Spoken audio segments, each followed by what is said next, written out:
प्यारे दोस्तों, आज हम आपको एक मुसलमान लड़की के बारे में बताने जा रहे हैं।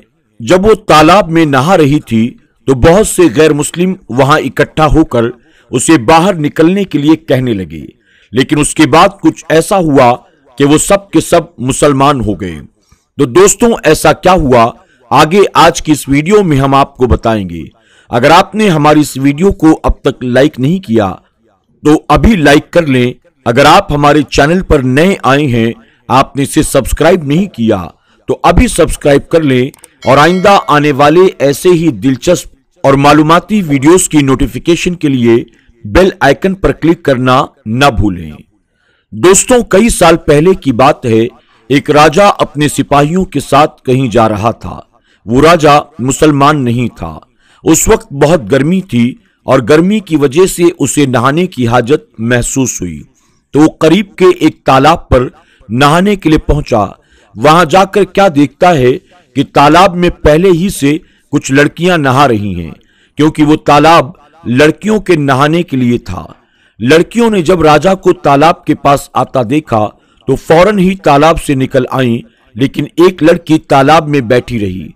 राजा ने उस लड़की से पूछा, तुम क्यों नहीं निकलती हो? लड़की ने घबराते हुए कहा, यह जगह लड़कियों के नहाने की है और इस वक्त मेरा लिबास ऐसा नहीं है कि मैं किसी गैर मर्द के सामने आ सकूं। लड़की के मुंह से ये बात सुनकर राजा की शैतानी हवस जाग उठी और उसने कहा, मैं राजा होने के नाते तुम्हें हुक्म देता हूं कि ऐसे ही तालाब से बाहर आ जाओ, मैं तुम्हें देखना चाहता हूं।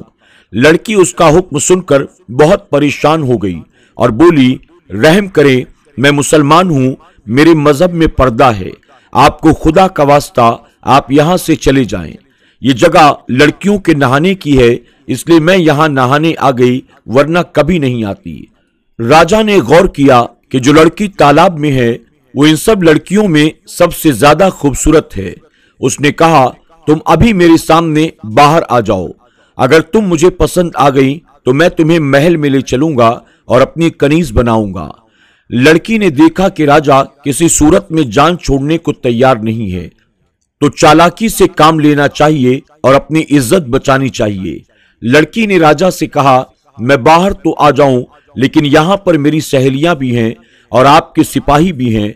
मुझे इसी हालत में वो सब देख लेंगे तो मैं राजा के लायक नहीं रहूंगी। अगर आप मुझे जाने दें तो कल मैं खुद आपके दरबार में हाजिर हो जाऊंगी। लड़की की बात राजा के दिल को लगी और वो सिपाहियों को लेकर वहां से चला गया। अगले दिन राजा बेताबी से उसका इंतजार करता रहा, लेकिन वो लड़की दरबार में नहीं आई। तो जालिम राजा ने सिपाहियों को भेजा कि उसके घर का पता करो और उसको मेरा पैगाम दो कि राजा तुम्हें दरबार में बुला रहे हैं। सिपाही चले गए और वापस आकर बताया, वो मुसलमान सुनार की बेटी है, हम आपका पैगाम बाप बेटी तक पहुंचा आए हैं। राजा दूसरे दिन भी इंतजार करता रहा, लेकिन लड़की ना आई। राजा को बहुत गुस्सा आया, उसकी बेचैनी बढ़ती जा रही थी। अगले दिन जालिम राजा ने सिपाहियों को हुक्म दिया कि जाओ, उन दोनों बाप बेटी को गिरफ्तार करके मेरे सामने हाजिर करो। सिपाही फौरन रवाना हुए और सुनार के घर जा पहुंचे, मगर आगे से दरवाजे पर ताला लगा हुआ था।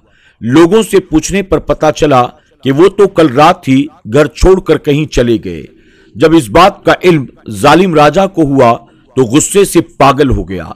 उसने सिपाहियों को हर जगह दौड़ाया, मगर उस लड़की और उसके बाप का कुछ भी पता न चला। फिर उसने सल्तनत में ऐलान करवा दिया कि जो उस सुनार का और उसकी बेटी का पता बताएगा उसे 1 किलो सोना इनाम के तौर पर दिया जाएगा। लेकिन फिर भी उसे कुछ हासिल न हुआ, लड़की का कोई पता न चल सका। अब राजा ने अपने साथ वाले इलाके के राजाओं को खत लिखा और उस लड़की और उसके बाप को ढूंढने की दरख्वास्त करके मदद मांगी, लेकिन वहां भी कुछ पता न चल सका। ऐसा लगता था उस लड़की को जमीन निगल गई या आसमान खा गया। एक रात जब वो जालिम राजा सोया हुआ था तो उसको एक ख्वाब आया जिसमें दरिया के किनारे एक झोपड़ी नजर आई। राजा झोपड़ी को देखकर हैरान होता है कि इस वीराने में ये किसकी झोपड़ी है। ये देखने के लिए उस झोपड़ी के वो पास गया और अंदर दाखिल हुआ तो उसे एक दाढ़ी वाले बुजुर्ग नजर आते हैं। उन बुजुर्ग के साथ एक लड़की बैठी हुई थी। इससे पहले कि राजा लड़की की शक्ल देखता उसकी आंख खुल गई। राजा समझ गया ये वही बाप बेटी हैं जो उस झोपड़ी में छुपे हुए हैं। वो उस इलाके को जानता था। अगली सुबह उसने सिपाहियों का दस्ता तैयार किया और सीधा दरिया के किनारे उसी जगह पर जा पहुंचा।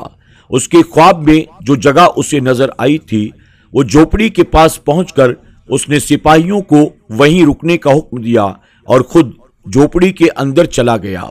वहां क्या देखता है, एक कमजोर सी दिखने वाली बीमार लड़की सो रही है और वहीं जानमाज पर बैठकर वही सफेद दाढ़ी वाला आदमी दुआ कर रहा है, ऐ मेरे पालने वाले रब, हम कब तक जालिम राजा से छुपते रहेंगे जो चंद लम्हों के लुत्फ की खातिर मेरी नादान बच्ची की इज्जत खराब करना चाहता है और जहन्नम की आग खुद पर वाजिब करना चाहता है। या अल्लाह, उसको हिदायत फरमा दे, उसके दिल में अपनी मोहब्बत पैदा कर दे, उसके लोग उससे डर कर न रहें बल्कि उसके होते हुए खुद को महफूज जाने, उसको इज्जत लूटने वाला नहीं बल्कि इज्जत बचाने वाला कर दे। या अल्लाह, तेरे इख्तियार में तो पूरी कायनात है, तू दिलों को फेरना जानता है। राजा समझ गया ये वही लड़की है जिसे वो तलाश करते हुए यहां तक आया है, लेकिन वो कमजोर और बीमार नजर आ रही थी और उसके बाप के अल्फाज सुनकर वो खुद पर काबू ना पा सका और उसके बाप के पास बैठकर रो रो कर माफी मांगने लगा कि मेरी वजह से आप इतनी मुसीबत और तकलीफें उठा रहे हैं, मेरी आंख खुल गई, मुझे माफ कर दें। फिर बादशाह ने उन दोनों को पूरे एजाज और इज्जत के साथ महल में बुलाया। लड़की के बाप से कहा, मैं ऐलान करता हूं कि मैं अल्लाह और उसके रसूल सल्लल्लाहु अलैहि वसल्लम पर ईमान लाया और मुसलमान हुआ। अब अगर आप इजाजत दें तो मैं आपकी बेटी से निकाह करके इसे अपनी बीवी बनाना चाहता हूं। बाप ने बेटी की रजामंदी जानकर उसकी शादी उस बादशाह के साथ करा दी। बादशाह ने उस लड़की को अपनी बेगम बना लिया और बाद में उसकी गैर मुस्लिम रियासत मुस्लिम रियासत बन गई और उस रियासत में रहने वाले तमाम के तमाम लोग खुद अपनी मर्जी से कलमा पढ़कर मुसलमान बन गए। सुभान अल्लाह। दोस्तों, आज की इस वीडियो के बारे में आपकी क्या राय है? कमेंट बॉक्स में जाकर जरूर कमेंट करें। आपके कमेंट्स को पढ़कर हमारी इस्लाह भी होती है, हमारी हौसला अफजाई भी होती है और हमारे बहुत सारे दोस्तों को आपके कमेंट्स के जरिए कुछ बातें सीखने को भी मिलती हैं। तो आप कमेंट जरूर किया करें। अगर आपने हमारी आज की इस वीडियो को लाइक नहीं किया तो इसे जरूर लाइक कर लें और इस वीडियो को अपने दोस्त अहबाब के साथ भी शेयर करते रहें। इंशाअल्लाह बहुत जल्द एक और नई और दिलचस्प वीडियो के साथ आपकी खिदमत में हाजिर होंगे। तब तक के लिए हमारी पूरी टीम को इजाजत दें। अल्लाह सबको ढेरों खुशियां अता फरमाए। अल्लाह हाफिज।